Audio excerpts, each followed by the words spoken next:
She leaned close, her voice a whisper against my ear. "You might enjoy this more than you should." From that moment, I knew nothing about my life would feel the same again. I hadn't expected much from the visit. Just a quick checkup after a small injury, a formality more than anything. The clinic was quiet that afternoon, the kind of hush that makes every sound seem sharper. The ticking of the wall clock, the low hum of fluorescent lights, the shuffle of papers from behind the desk. I sat waiting, scrolling absently through my phone, until I heard my name called. When I looked up, she was standing there. The nurse. Mid-40s, maybe. Composed, self-assured, yet carrying herself with a kind of grace that made her presence impossible to ignore. Her uniform was crisp, her hair pulled back neatly, but it wasn't her appearance alone, it was the calm way she seemed to command the room without even trying. I followed her down the corridor, the faint scent of lavender trailing with her. Inside the examination room, the air was cooler. She gestured for me to sit, her tone professional but not cold, and as I rolled up my sleeve, she adjusted the cuff of my shirt with practiced ease. Her fingers brushed my wrist, light, efficient, but something about the touch lingered longer in my awareness than it should have. "Relax," she said softly, placing the stethoscope against my chest. The metal was cold, but her other hand steadied my shoulder with warmth that seemed to seep right through the fabric of my shirt. I focused on my breathing, though it was harder than usual with her so close. Her eyes flicked up to mine for the briefest second, steady and observant, and it felt like she could read more than just my pulse. Every movement she made was deliberate, confident, yet gentle. When she noted down my vitals, strands of hair slipped loose from her bun, catching the light, and she tucked them back behind her ear with an absent grace that held my attention far longer than it should have. I told myself it was nothing, just routine care, the kind given to any patient. And yet, sitting there with her presence so near, the air seemed heavier, charged with something I couldn't quite name. I left the room with the bandage neatly secured, but her touch still echoed faintly on my skin, like warmth that refused to fade.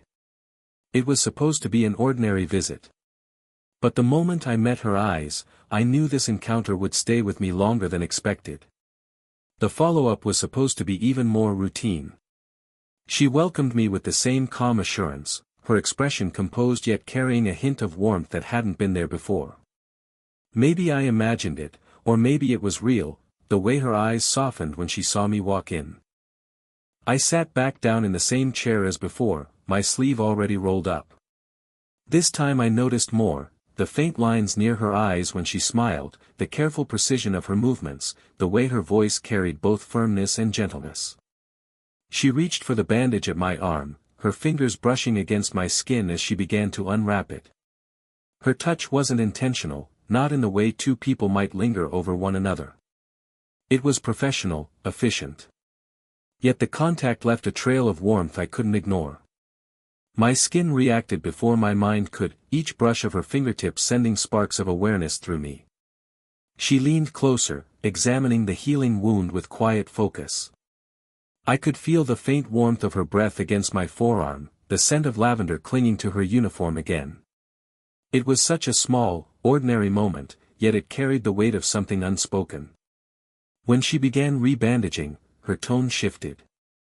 Her voice dropped, lower, quieter, almost as if she were speaking to herself. "You might enjoy this more than you should," she whispered, the words sliding between us like a secret. For a heartbeat, I didn't move. I wasn't even sure I'd heard her right.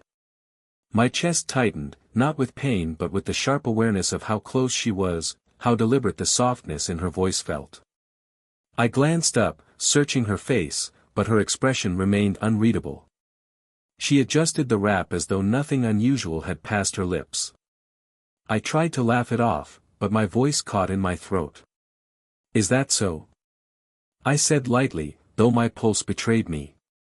She gave the faintest curve of a smile, not confirming, not denying, just letting the words hang in the space between us.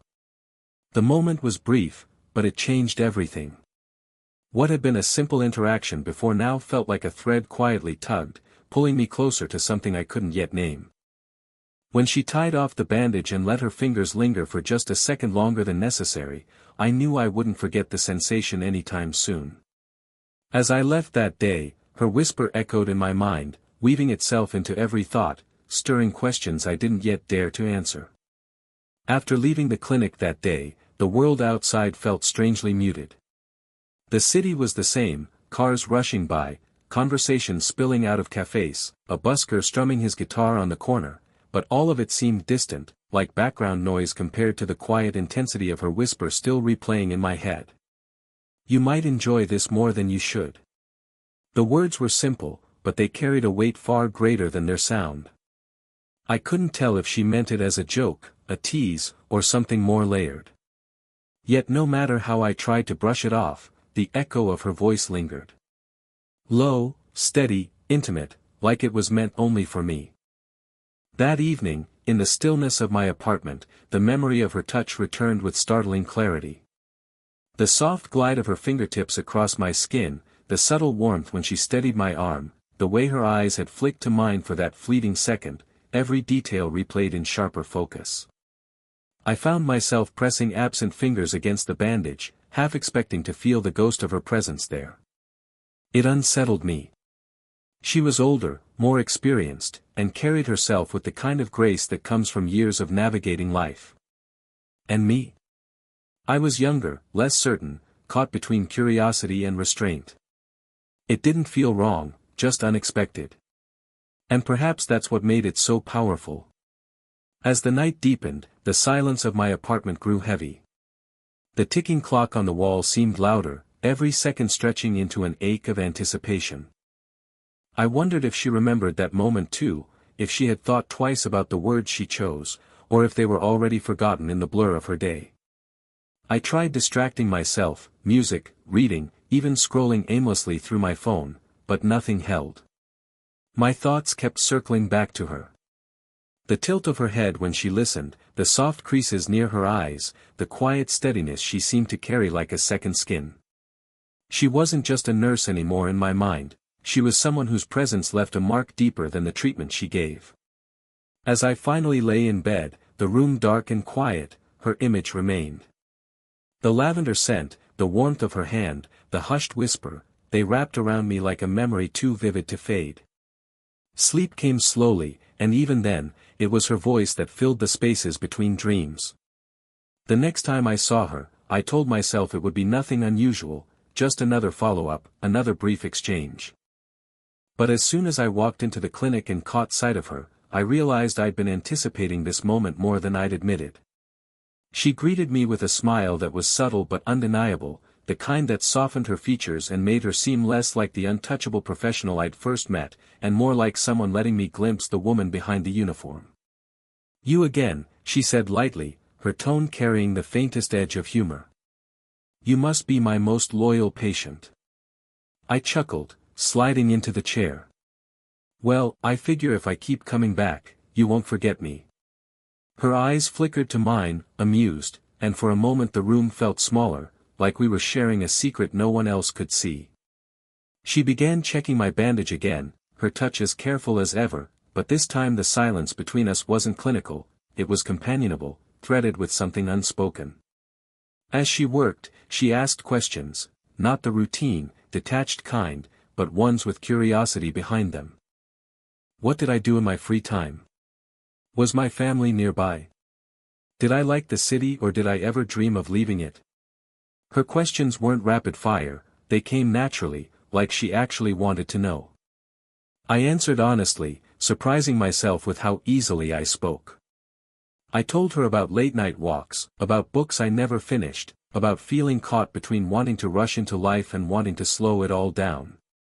She listened, really listened, and her eyes softened with something that felt almost personal. Then, almost as if by accident, she let slip a piece of herself. "I used to think I'd leave the city too," she said, smoothing the fresh bandage.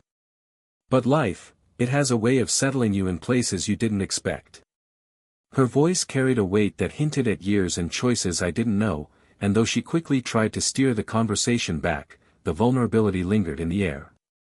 When our hands brushed as she handed me the paperwork, neither of us pulled away immediately. Her fingers were warm, steady, but I could feel the faint tremor underneath, like a thread of hesitation she couldn't quite mask. For a second, our eyes met, and it felt like something inside both of us had shifted, small, subtle, but impossible to ignore. It wasn't planned. I lingered after my appointment, pretending to check my phone, hoping for a reason to stay a moment longer. She was tidying up the counter, moving with the same quiet precision that had drawn me in from the start. Then, without looking at me directly, she spoke.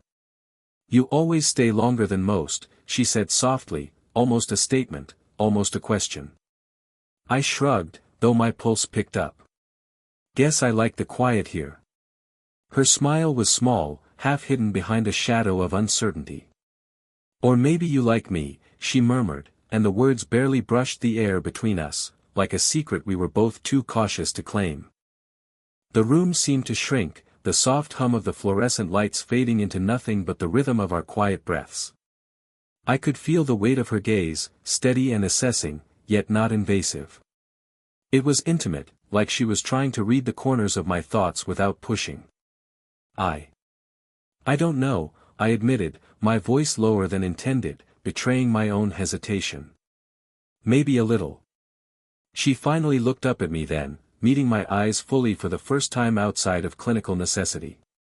There was a softness there, an openness that made her seem less untouchable and more human. "It's unusual," she confessed, "to connect like this, someone so much younger, someone I barely know, and yet," her voice trailed, uncertain, as if admitting too much might break the fragile moment. I didn't move. I couldn't. Her vulnerability was magnetic, drawing me closer without a single step. My hand brushed against the edge of the counter where hers rested. Neither of us flinched.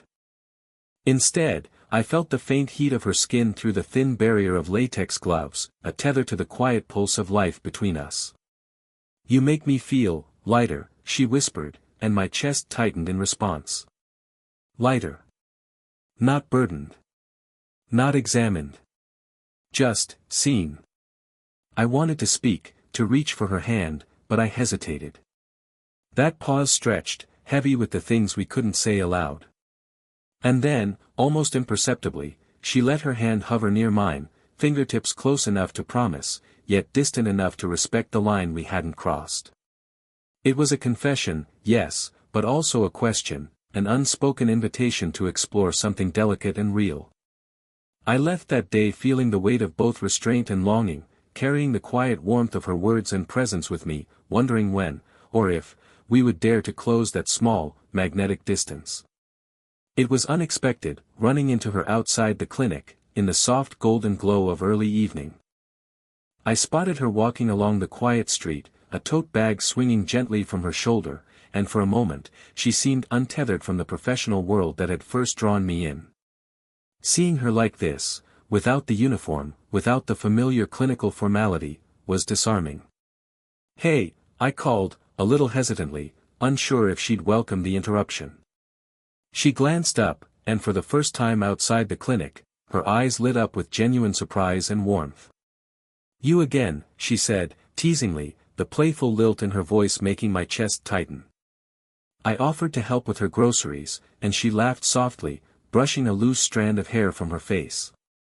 "You really don't know when to stop, do you?" she asked, but her tone was amused, not scolding.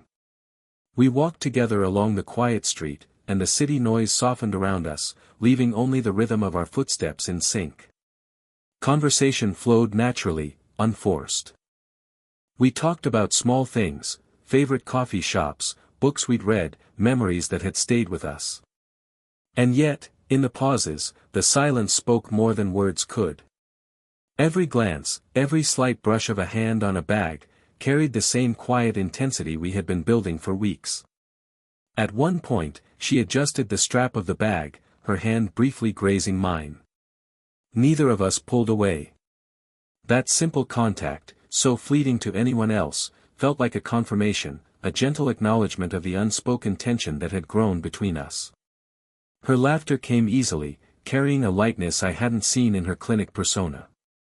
Yet behind the smiles, there was that same quiet vulnerability, tiny glimpses of a woman used to guarding herself, now willing to show pieces only to me. It was intoxicating, the way she balanced confidence with a careful tenderness. As we approached a corner, the streetlights casting a soft glow across her face, I realized how natural it felt to be by her side. The world beyond this small, ordinary street seemed to fade, leaving just the two of us and the gentle cadence of shared moments. When we parted, it wasn't rushed. She lingered a heartbeat longer than necessary, her eyes holding mine with quiet understanding. No words were exchanged, but her soft smile and the faint warmth left in the space between us spoke volumes. That night, as I walked home, I carried not just her presence but the silent answer she had given, a promise of connection without needing to name it yet. The evening had settled into a quiet calm, the city's noise softened to a distant hum. I found myself walking beside her once more, carrying groceries this time, the casual closeness between us feeling natural, unforced. The tension that had danced between us for weeks seemed to finally ease into something steady, tangible, yet unspoken. When we reached her door, she paused, fingers lightly brushing the doorframe. For a moment, neither of us moved, caught in the delicate space between familiarity and vulnerability.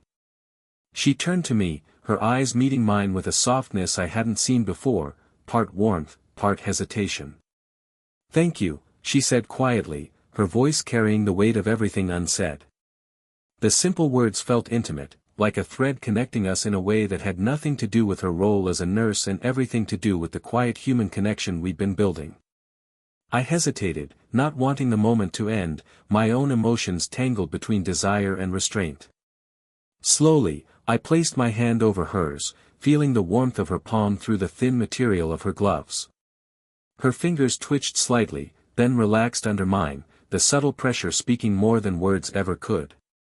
We lingered there, neither speaking, yet communicating everything in the quiet intimacy of proximity. The faint scent of lavender clung to her, mingling with the soft evening air, creating a memory I could already feel etched into my senses. The soft glow from the hallway light fell across her hair, and for a moment, everything else, the city, the world, even time itself, slipped away. She tilted her head slightly, her gaze dropping to our hands, then back to my eyes. A small, almost imperceptible smile curved her lips, conveying both reassurance and invitation. I felt the weight of our shared understanding, a connection acknowledged, a promise implied, and the comfort of being seen without pretense. The pause stretched, warm and unhurried, before she finally stepped inside. I lingered for a heartbeat longer, letting the memory of the moment settle deep in me. There was no rush, no urgency, just the quiet resolution of tension, the steady beat of hearts and unspoken words that carried the promise of more to come. As I walked away that night, I realized something had shifted. What had begun as a routine visit had grown into something profoundly human and unexpectedly tender. The whisper, the brush of fingers, the shared laughter, all of it had built to this gentle, enduring connection. And in that quiet understanding, I knew the story wasn't about a fleeting spark, it was about the slow, deliberate unfolding of something lasting, real, and quietly extraordinary.